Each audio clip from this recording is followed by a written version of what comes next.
Hello parents. अपने बच्चे के लिए सही स्कूल का चुनाव कर हम सब शायद उसके बेहतर भविष्य की पहली नींव डालते हैं। बच्चे के लिए स्कूल चुनते वक्त किन बातों का ध्यान रखना चाहिए, आज हम इसी के बारे में बात करते हैं। बड़ी बिल्डिंग, शानदार क्लासरूम या तो बहुत बड़े ऑडिटोरियम वाले स्कूल का चुनाव करने से ही बच्चे का भविष्य सुरक्षित नहीं होता।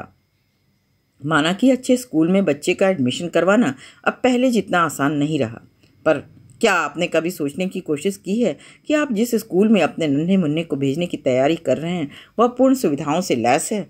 क्या वह स्कूल किताबी ज्ञान के अलावा भी आपके बच्चे को शिक्षा प्रदान करेगा? बच्चे के लिए स्कूल का चुनाव करने से पहले किन बातों की जांच पड़ताल करनी चाहिए? सबसे अहम जानना कि फलां स्कूल बच्चे के भविष्य को किस तरह से तैयार करता है। कई स्कूल यह पेशकश करते हैं कि वे बच्चे को अनेक तरह की प्रतियोगी परीक्षाओं के लिए तैयार करते हैं, जबकि सच तो यह है कि भविष्य के बारे में किसी का भी दावा करना सही नहीं है। स्कूल से पूछें कि वह किस तरह से आपके बच्चे को अनिश्चितता और बदलाव को अपनाने के लिए तैयार करेगा। क्या उन्हें समूह में सफलतापूर्वक काम करना और समस्याओं की तार्किक तरीके से सुलझाना सिखाया जाता है? क्या उन्हें सीखना, भूल जाना और फिर से सीखने के लिए सिखाया जाता है? ऐसा बहुत कम होता है कि दाखिले से पहले माता पिता स्कूल जाकर शिक्षकों से मिलने की बात करते हैं।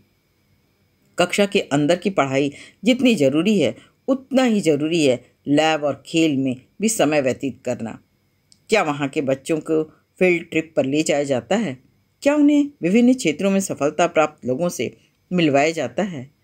क्या स्कूल में पढ़ाई के अलावा ज़िंदगी के उतराव चढ़ाव और असफलताओं से लड़ने का तरीका सिखाया जाता है? आपका बच्चा जितना बाहरी दुनिया से संबंधित ज्ञान अर्जित करेगा उसके लिए उतना ही अच्छा रहेगा।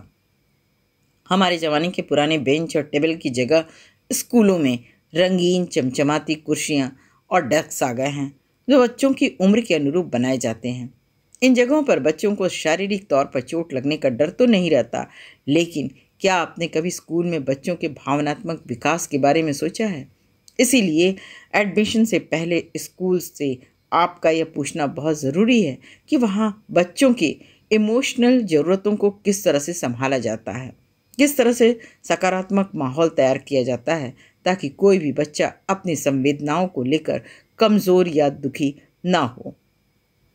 क्या स्कूल में नौकरी पर रखने वाले सभी कर्मचारियों, जिनमें नॉन टीचिंग स्टाफ भी शामिल है, की पृष्ठभूमि की जांच की जाती है? पूछें कि शिक्षक बच्चों को किस तरह से अनुशासन में रखते हैं।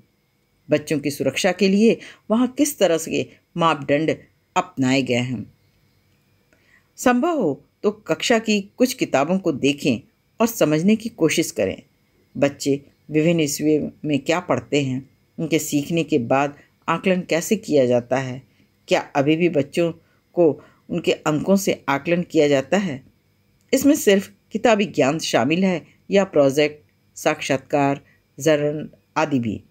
किसी भी स्कूल में बच्चे का दाखिला करवाने से पहले उस स्कूल में पढ़ने वाले क्लास के बड़े जो बच्चे हैं और उनके माता पिता से बात करने से आपको सही निर्णय लेने में मदद मिल सकती है।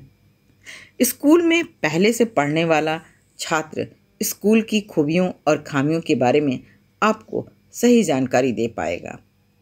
अमूमन स्कूलों में लर्निंग डिसेबिलिटी वाले बच्चों के लिए अलग से काउंसलर रखे जाते हैं।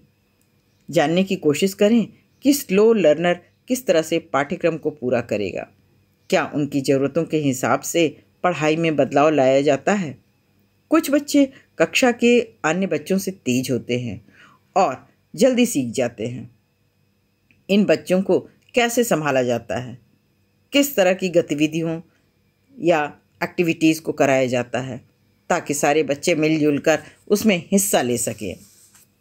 आज के बच्चों के मन में जिज्ञासा इतनी रहती है कि उसका हल किताबी दुनिया में नहीं है। उन सवालों का उत्तर पाने के लिए किताबों से बाहर देखने की ज़रूरत है। किताबी सवालों के जवाब जानना, वहाँ से कहानियाँ, कविताएं पढ़ना और उनके उत्तर देने से आपके बच्चे के लिए भविष्य के लिए तैयार नहीं होता। दाखिले से पहले पता कीजिए कि बच्चों को किताबी ज्ञान से इतर किस तरह की गतिविधियों और प्रोजेक्ट उस स्कूल में कराए जाते हैं ताकि बच्चा वहाँ पूरी तरह से अपना सर्वांगीण विकास कर सके और उसकी पर्सनालिटी का डेवलपमेंट हो सके। Thank you guys for watching my video. Please like, share, comment and subscribe my channel. Have a beautiful day.